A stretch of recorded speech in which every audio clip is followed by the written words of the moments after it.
the key differences were in the US, people would fund an idea. If you didn't have a structure to the board or to the operations, the investor would bring you that sort of a benefit in terms of putting up a team for you. But in India, the idea is great, but how would you get it executed? Because we have more variables in our country. So that was the key aspect. And then meeting these investors, having these long discussions with them and trying to figure a path out. Then I started to change. I started putting process and systems in place.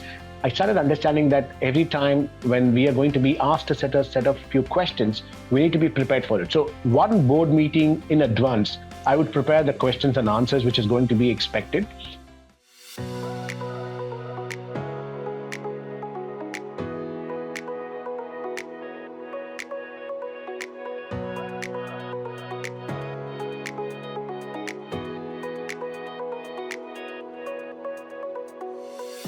Hello and welcome to FaceTime with Leaders, a podcast by Directors Institute World Council of Directors, where we engage with visionary professionals who shaped industries, inspired teams, and continue to push the boundaries of leadership and governance. Today, we are joined by Mr. Sriram Subramanian, a multifaceted leader whose journey bridges entrepreneurship, boardroom strategy, deep technology, and social purpose. From founding and scaling Thotaka Technologies, navigating every phase of the startup lifecycle, to working closely with government bodies, global suppliers, and defense institutions. Sriram has demonstrated not just resilience, but exceptional strategic clarity. His ability to lead cross-functional teams, manage high-stake operations, and drive value for all stakeholders is matched by his passion for ethical leadership and long-term impact. With boardroom experience across multiple sectors, a track record in investment management, and a deep personal commitment to philanthropy, he brings a perspective that's both grounded and forward-looking. Sriram, we are honored to have you on the podcast. Welcome to FaceTime with Leaders. Hi, Priya. Thank you for this opportunity to interact with you. I was hearing your introduction and it felt nice. And some of these experiences are obviously an outcome of the decisions that I had to take in my past through my work life cycle. And it was good experience. And some of the bad experiences really made what I am today. So people learn from both. And thank you for having me on this show. I hope to answer all your questions and give you a perspective of what I think and explain myself much better. Absolutely. And I look to a very engaging and insightful conversation as well. And in the introduction, we touched on just a few highlights, but we'd love for you to take a step back right at the very beginning. And if you had to reflect on your journey today, we are not just talking about the milestones, but the moments that really shaped your thinking, your imaginations, your value systems, your leadership style, your outlook. We want to know, how did it all begin for you? Yeah, I would like to really share a lot of my experience in terms of narrating what exactly I went through. Right. Milestones, of course, are a part of life, but then more important are how the journey of life was through these process. I must say some of the important aspects that shaped my thinking was how I got into getting to start a business. Now, early to my management studies, somewhere at the end of my engineering, I'd applied to multiple universities in the US. It was the 9/11 time. So most of them, they gave me a funding and I couldn't get the visas. I was rejected in the personal interviews for the visa. At that point in time, it shaped my thinking that I should never step into an American consulate anymore because it felt very insulting and degrading that you go stand in queues and then somebody rejects you without even asking you a single question. I applied for visas 4 times and all the 4 times I was rejected. And on 3 occasions, I was not even asked a single question. The interviewer basically looked at me and said, rejected. So that was a bizarre experience. And that shaped my mind. I said I should do something important in life, contribute something so that maybe they would then call me and give me a visa. So that's the first thing which happened to me as an experience. Then after my engineering, I was doing my management studies where I heard Mr. Azim Premji from Wipro. His speech about 10 different aspects of how an entrepreneur must lead his life was very profound, and it struck my note very, very hard. And I decided that maybe I should take a step deep into entrepreneurship and not just look for a job. So the whole idea was, it was quite very much deep in my mind that I would start something very soon. So right through from my first year of management studies, I started to make presentations. I started to make meeting investors, pitching ideas. By the time I completed my management studies, I must have met about 30 to 40 VCs, a bunch of investors, trying to understand how we could make a technology company and get my funding. It was early 2005-6, and some of these experiences were very important for me. From 2006, when I started my first business, to 2011-12, I bootstrapped it because I figured out that raising money was difficult in India at that point in time. Prior to 2014, it was not very easy to raise capital. Number two, it was not the credibility story that was important, but how we would achieve certain aspects. Unlike the West, in India, during those times, the key differences were, in the US, people would fund an idea. If you didn't have a structure to the board or to the operations, the investor would bring you that sort of a benefit in terms of putting up a team for you. But in India, the idea is great, but how would you get it executed? Because we have more variables in our country. So that was the key aspect. And then meeting these investors, having these long discussions with them, and trying to figure a path out was some of the key things that I went through that shaped my mind and decision. I decided to stay put with how I should run my business, bootstrap it, keep it low, didn't raise equity for a long time, and try to find out where the profitability lied, and then built it step by step from there on. So during these interactions, I possibly must have met a lot of the people, gained insights into how they're doing business. So that's how it got built over years. So these were the key things which sort of shaped my thinking. Right, right. I think one thing that struck me when you were responding is the fact that people view rejection as a very negative experience, and rightfully so. Nobody feels good the first time they are rejected, but using that as an opportunity to prove or showcase your talent, I think it's a great moment of validation when you come up and from that rejection and say, now look at me.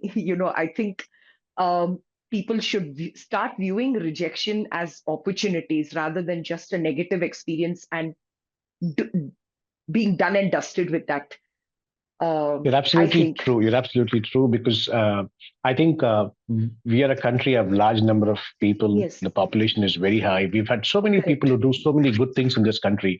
A lot of people go through rejections, but the West actually rewards you for rejection. The East doesn't reward you for the rejection. That's one key difference. There's always a concept in technology called fail fast. If you fail faster, the better you are on a maturity curve to understand the business of technology. In India, if you fail, it is very difficult for anybody to rise up from such situation, because it's not just the family environment, the business ecosystem. Virtually, it is difficult for you to pick up straws and then move on. Failure is not celebrated, but I think it must be celebrated, and more of it must be brought out, because today a lot of the entrepreneurs, even the mid-sized large companies, are the promoters or the directors or people in senior positions or running the businesses are all silent. They're silently killing themselves, not being able to speak openly about it. So somewhere, you're right that these failures must be spoken more, and maybe we should have more years to help around and get the systems to place so that we can help people around. Yes, absolutely. Because I think when it comes to improvement, how can one improve without any kind of failure? Or any kind of rejections coming their way? You can't just improve with good things happening to you. I think improvements happen only when one falls, or one fails, in my Absolutely true. opinion. Yes, right, Very true. Very true. right. Moving on, Sriram, I have to bring this up now. Raising global private equity and delivering uh, around 2.5 times the returns, especially in a very hardware driven business, is not an easy feat.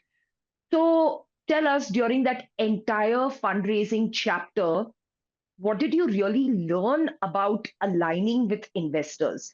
And we are not just talking in terms of capital, but in terms of trust, building relationship, vision, a kind of value that isn't really tangible or visible on balance sheets. This is a very important question. Perhaps every promoter, every entrepreneur out there has his own journey. What value they try to bring on the table will be very, very specific to their case. But in general, I must say that there were some tools which I deployed, some methods that I followed, which helped me. I will have to run you back a little bit more to understand what I really did in terms of raising capital, because many of the listeners would want to really know what exactly happened. Indian defense was purely a government-run business until 2017 or 18. Way back 2005-6 duration time, we didn't have anybody funding defense businesses, number one. Number two, most of the methods in which people would do business is that we had something called a buy or a make decision. Either the government of India decides to buy an equipment or a design or a technology from a foreign company, or they have to make one.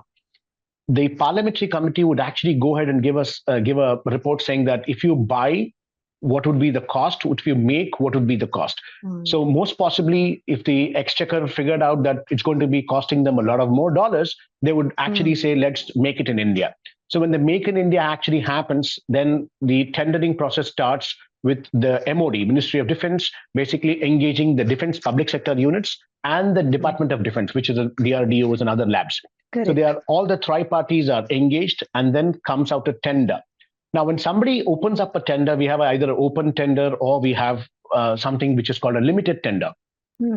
Now, DRDO specifically, what they would have is they have some of the research labs. They're not production or testing based labs, but they're pure research labs. Now, these would take up the challenges of building the technology which is required. Now, they have to start from zero. So what they would do is they would look at this foreign manufacturer or a foreign product, take down the specifications. That's the primary specifications you have as a product specification. And then they put it around to the technology companies who are there to bid for it. And then they'd float around the tender and companies participate in such tendering. Now, we figured out that we were small, we didn't have capital. And the only way to really do well was to figure out where the core research and development products were, which were futuristic. So we worked with about half a dozen labs in India, basically in Hyderabad and Bangalore, and some of who were doing very cutting edge radio work, radio technology, microwave work, and radar work. So we stuck with them on communication and radar technology, and we started developing unique technologies. Now, a point came where the other process of getting into a development like this is that you would be pit against half a dozen competent technology companies, all of who are small. They're all 20 people, 50 people, 100 people defense technology companies. And these companies have to participate in the tender and have to become L1 before they are given the opportunity. L1 is least quote. Understood. Although you technologically will be superior, but unless you are lowest quote, you cannot be selected. Understood. So most times the difficult problem was you're self-funded. You've raised capital by pledging all of your personal assets, either it's a bank loan or a debt that you've raised, and you're trying to bring in your working capital. And most of these defense work is basically like an NCNC. The term NCNC means no cost, no commitment. The defense companies or the DRDO labs would expect that you come, you do the design, you do the technology. We won't pay you 1 rupee until the demonstration is done. And then if your demonstration is successful, based on the specifications given, they would approve your product. Otherwise, the tender would be going e-tendering and somebody else would be getting the product development and design order. So it was extremely complex phase. So over a 2-3 year period, you would have to put your working capital completely into it, and you have to wait for 3 years of your time to see the fruits of your research and development. Now, this being the context of the industry in those times, I was, thinking, should I raise debt-based, capital, or should I go for equity? But we realized that equity was not very favorable that time. So I said, okay, let's try equity. We should be able to go and speak around and figure out what we are doing. And a couple of defense technologies that we were developing, we had to undercode to get into the orders. That's precisely what happens with smaller companies. When I say undercode, it was not with a purpose, but with the zeal to get into the development of the technology. As a young company, you are putting your time and effort, you want to crack the technology. So we didn't know commercials as to how big it would take us in future to succeed. So some of these were very difficult decisions that we made in the past. And during one of those product developments that we were doing in defense communication, I realized that I had done my math badly. I had quoted almost about 1/10 of the actual price. So this was a very crucial thing. We were burning like 35, 40 lakhs a month. And the whole tender was nowhere close to, I'd already spent in about 5.5, 6 crores on research and development. And we had to spend another 9 to 10 crores, but the product value was only 3 crores. So I had basically then said, okay, it's a time that we go and hit investors, explain to them the potential. We need a backing, proper backing.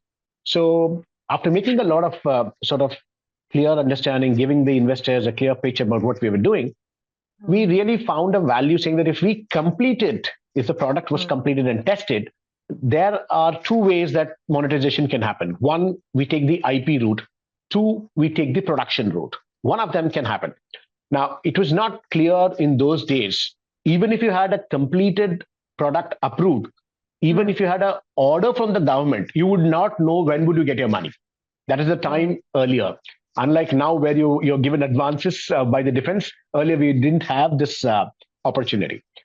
So we were stuck. The value system that I proposed to the investors was that I said, we don't need large capital. We just need a small capital to keep the company afloat. And once we have the company afloat, what we could do is we finish the R&D, we finish the production of the prototype, get it approved, and then we will use something called leverage, where the investors would come and fund us for the project for manufacturing 100 or 200 or 500 units of the product. And because they're already a part of the equity, they get higher share in the profitability. And we calculated the profitability to be around about 80% of the turnover. So because a lot of the software work was done inside the hardware, we were doing signal processing inside an FPGA, which meant that the value addition was extremely high. The value addition was 100, 200 times more. So this struck chord with the investor, and they were extremely happy to know that they would have a leverage in future as well. So this is how we got into an investment. It was a wonderful understanding that we had. Wow. Thank you for sharing that with us. And I think it was a really layered insight. And that brings me to something that we've been curious about. Now, you've donned both hats. You've been a founder in the trenches, starting something from ground up, and also a board chair overseeing the bigger picture.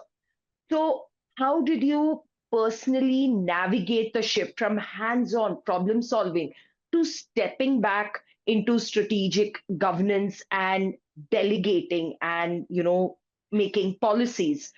So, and what would you say to leaders who are trying to make that transition from being founders to, being in the boardroom without really losing their grip on either side? This is a very, very key aspect of my experience as well. The answer is both good and bad.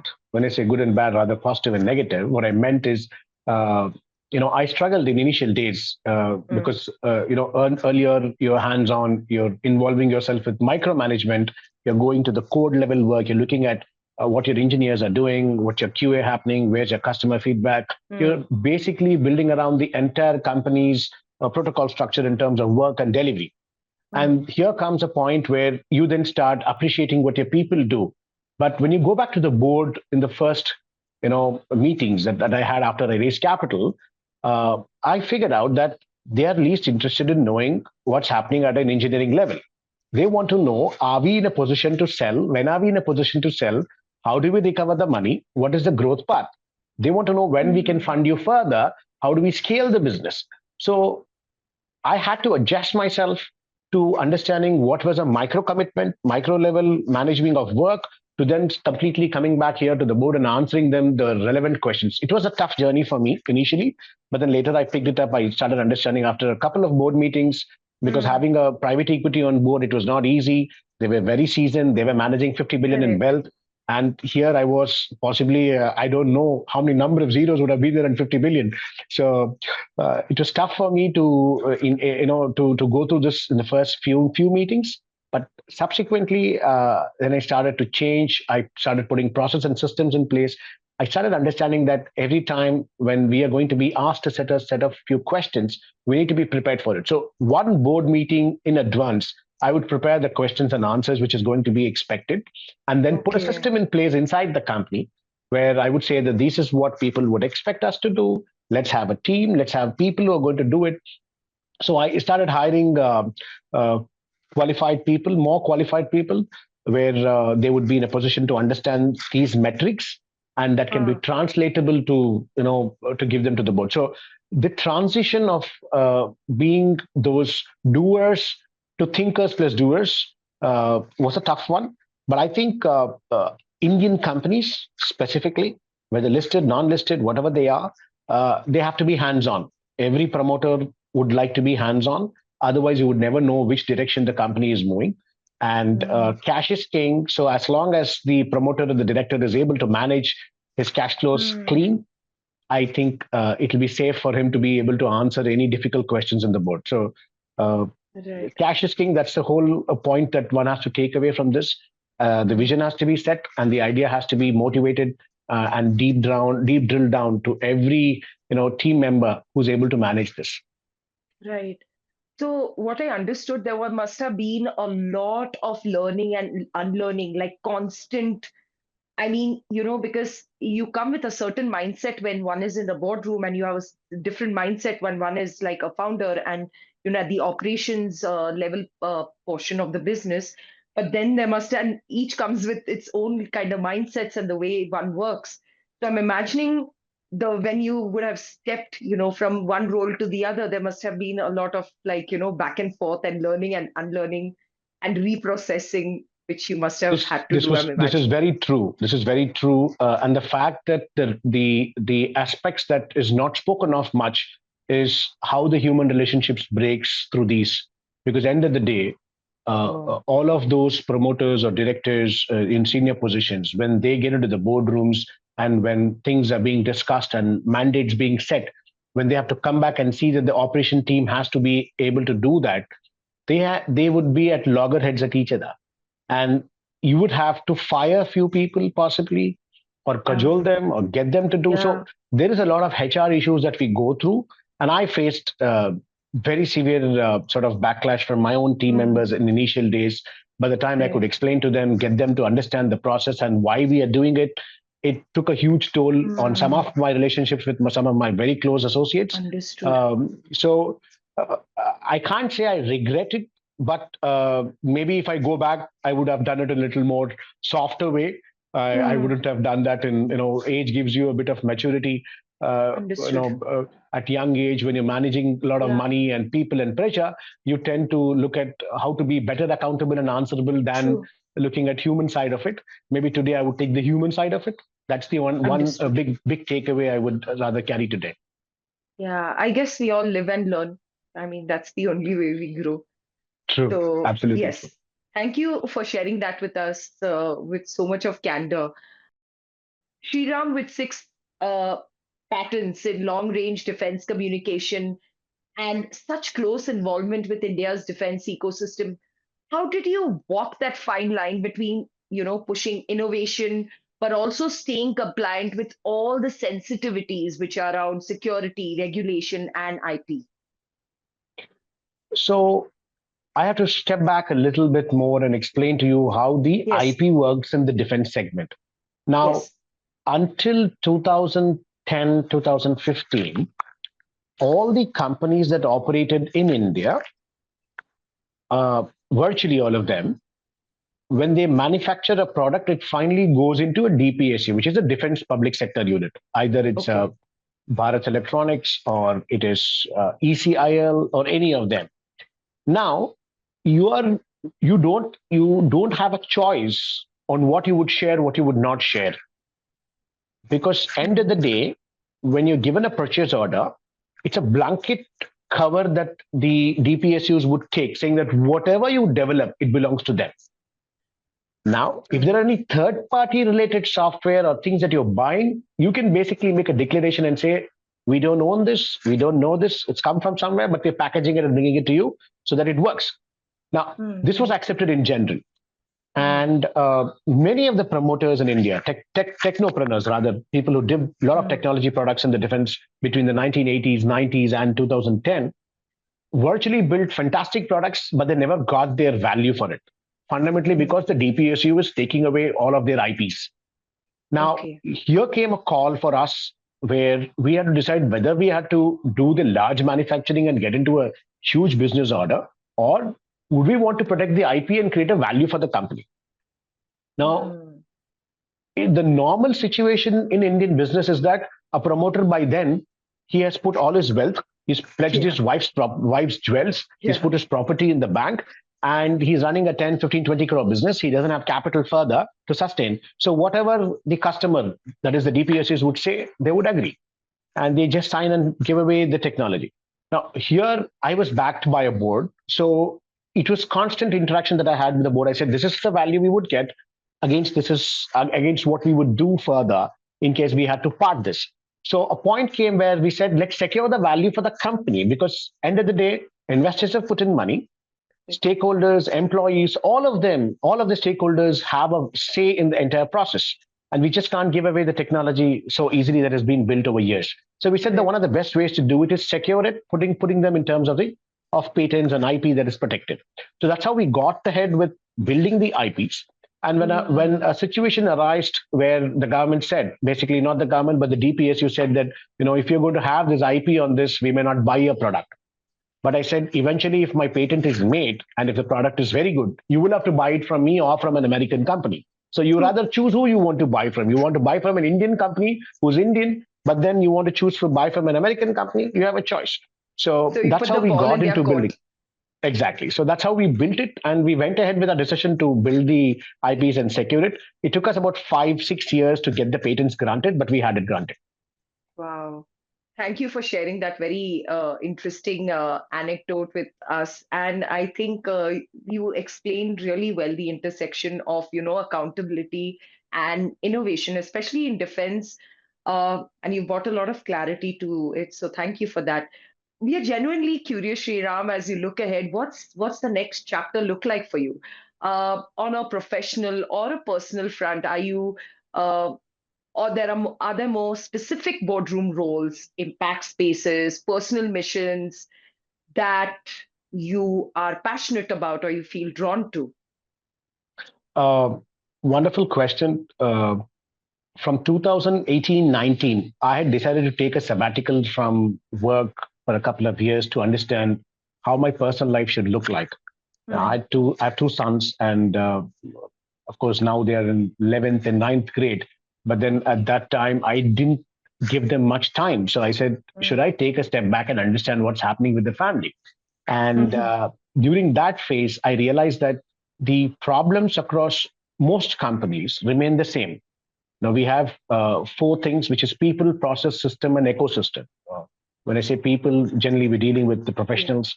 Then we have processes, internal processes, operational issues. We have system, which is basically technology, an ecosystem where, we're speaking of the government, the interaction, the entire thing. So this remains common for all the companies, whichever vertical they are in, or whichever specific area they're working in. So when I took a step back, I started, trying to become an advisor for multiple companies.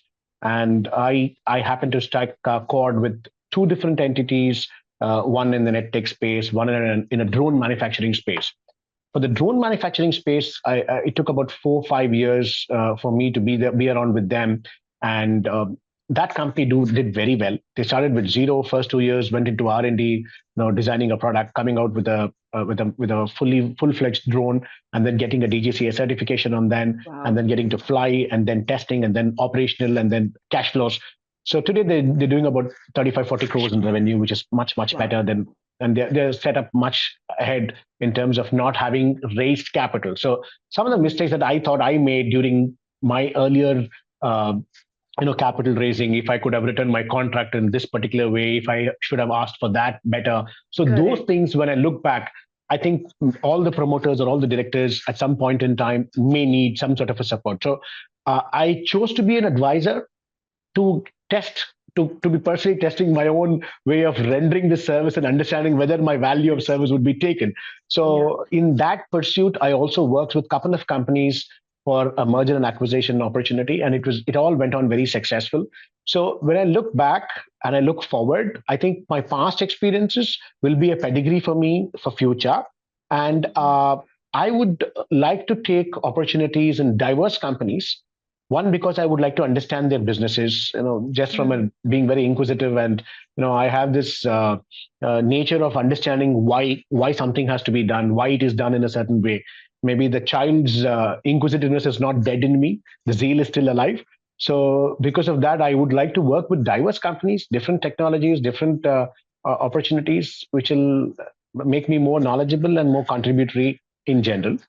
So I see myself possibly advising half a dozen companies in different verticals and trying to be a contributor to the industry across. Got it. What I've understood during the course of the conversation, Sriram, is you're a person who questions questions. I think. I don't know if that makes sense, but you always have to. It makes. Yeah. Yes. And It's also true. going against the tide. That is something you like to challenge, opinions and things like that in a very rational way, of course. But yes, that's something that I realized during the course of our conversation. One very key aspect which I look back is that we are all streamlined from our schools, from our kindergartens to think in a certain way, and we use the word rationality, and we use the word objective thinking. But what's actually not caught is the subjective thinking. It's the irrational thinking, which is you can't catch the irrational thinking. You can't have a metrics to that, and it's very complex to bring in value for a subjective thinker. Correct. Now, connecting the dots can come from possibly two experiences. One, you gain a certain bit of work and you understand how things work, so you connect the dots. Number two, you could be a very profound thinker and have very subjective thinking. Now, possibly I developed a lot of subjective thinking. I focused on a lot of the right brain, understanding how this functions and works. Being a South Indian, music and mathematics is something that you naturally tend to pick up right from your childhood. So that was a little bit of an understanding that I had, Carnatic music, and then understanding the scriptures, the Indian scriptures, going back into what went into Vedic maths and things like that. So these are things which helped in terms of understanding why should something be done in a certain way? Why can't we change it? If it has a better value, why don't we do it? So this helps, but it's a lot of difficulty going through, because not everybody will be on board with the thinking. Objective thinking is appreciated. Subjective thinking is not very appreciated. But that's it. That's a part of life, and I enjoy doing a lot of subjective thinking. Thank you. Thank you for your response, Sriram. In today's complex business environment where, you have stakeholder expectations, which are constantly evolving. So how do you personally define effective corporate governance? And what principles or practices have helped you uphold it, especially in very high stakes situations? We live in a very glassy world, and it is extremely complex, scenarios that we are envisaging today. We're witnessing today, rather. Everybody wants a clean image, but somebody has to be the one who has to tie the ring to the cat. Somebody has to bell the cat. Now, what I meant to say by this is all boardrooms are great, but there are gaps in possibly most companies, and it is difficult for somebody to be very independent, because when you're independent, you just make views. It's up to the company to either follow them or not follow them. But then when you're a doer and a thinker, the idea is not just to give them suggestions, but to get them to be able to do things so that they have cross that chasm. So I think the next few years or next decade would be extremely complex in terms of these boards, because environment is changing very fast, political environment is changing very fast, which has dramatic changes in the economic situations. Now, pressures when it comes on board with so much of compliance that we see around, people are just doing compliance and no business. Simple example, even today, you have your own family member getting admitted to a hospital. You just sign on a blank paper. The doctor fills it up later. That's a compliance. So the doctor is doing a compliance, the hospital is doing a compliance, the patient is doing a compliance. But when you get to the insurance point, the insurance company doesn't pay you as much as you have to be paid for. The claim is only done a 70, 80, 90% settlement. Correct. Now, if you ask them why they're doing a compliance, everywhere, everybody's doing compliance in the name of compliance. But is it really rendering value to the end customer who's paying for it? It doesn't happen. So I think one of the key contributions that I would like to make is, if there is a chance for me to play a very pivotal role, I would like to see every compliance not just being done for compliance, but for the real nature of its efficacy, to be able to implement every point that can bring benefit to an end customer.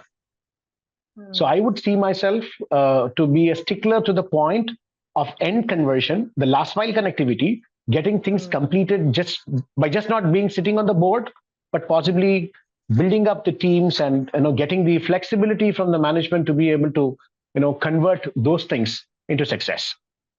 So it's clear you don't view governance policies as just a checklist and mandated list of things that need to be done. But I think, like you said, it's very subjective and relative depending on the situation and the people. And is that if I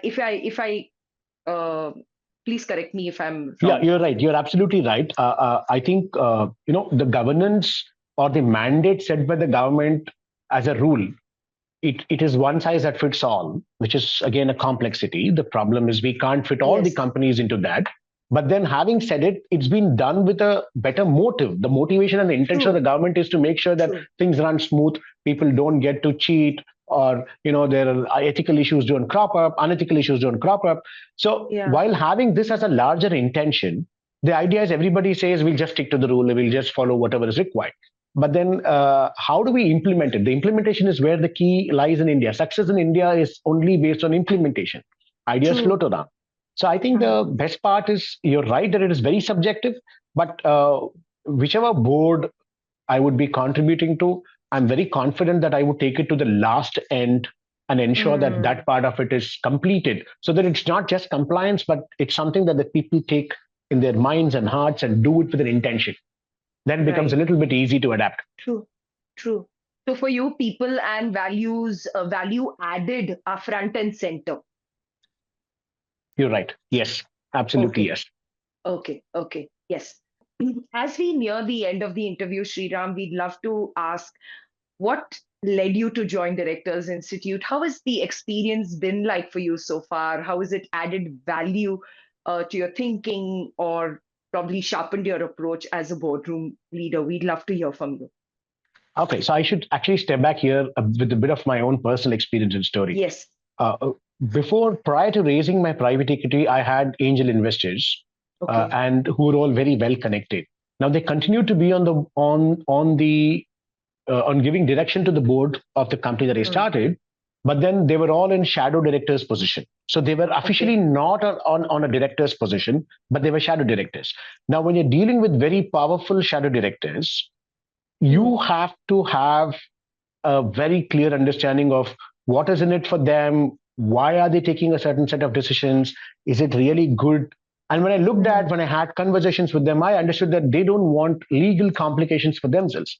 So being independent directors, the problem was that the liability that an independent director carries was still high, despite the fact that there's so much of protection. So when I look back, I said, okay, in case in future, if I have to be an independent director, how do I formulate methods that can work and enable a company, but not being involved in the legality of the company? So there are certain processes which I went through and thought process which I went through.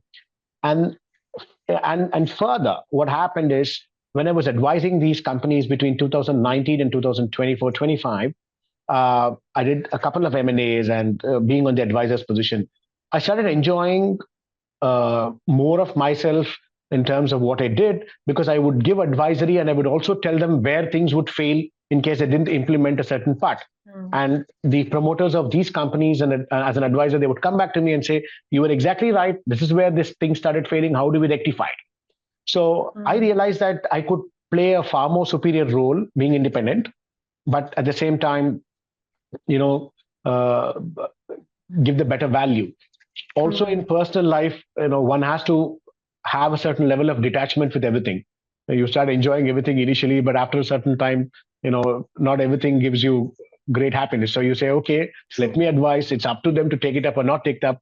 We'll leave it here, and it's with the best of intention. So this sort of a maturity actually dawned upon me. I said, okay, I will take a step back and choose more of independent director's position, which will give me the authority to speak my mind out, not having a fear or a favor. And most times, even in my own board, I did not have a personal problem of any conflict of interest, but I had others who went through conflict of interest.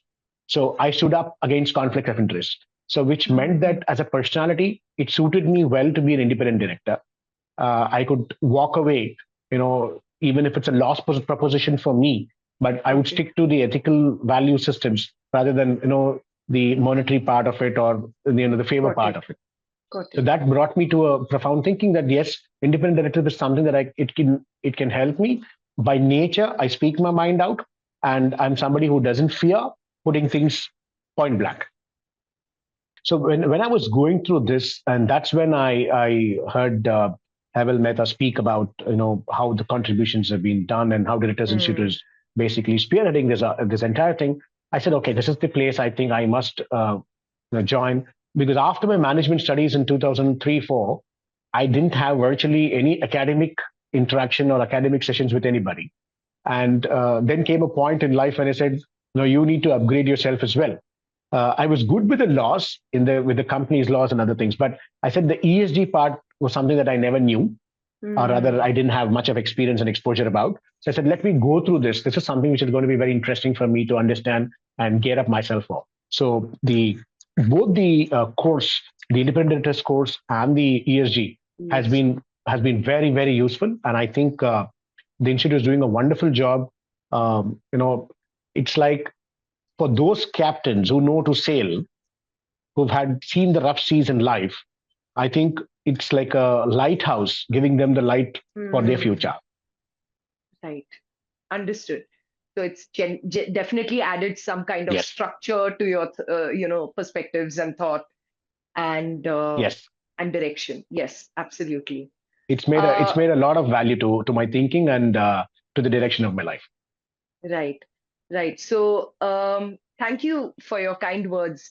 And we are glad to know that the Directors Institute has genuinely enhanced your perspective and given you the kind of insight that different leadership roles demand today.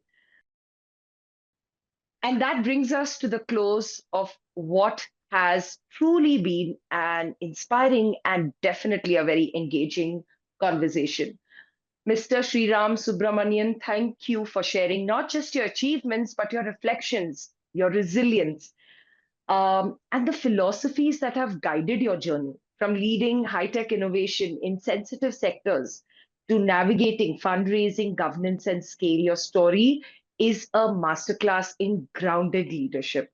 And what stood out most was your clarity of purpose, the way you balance ambition with ethics and strategy with service. So it's rare and it's deeply needed in today's leadership landscape. So Sriram, thank you once again for joining us on FaceTime with Leaders.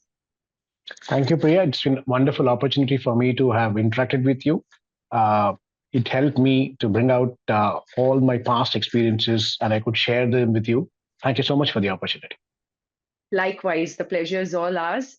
And to our listeners and viewers, we hope this episode gave you not just insights, but perspective into what it really takes to lead with integrity, adapt with grace, and build with intention.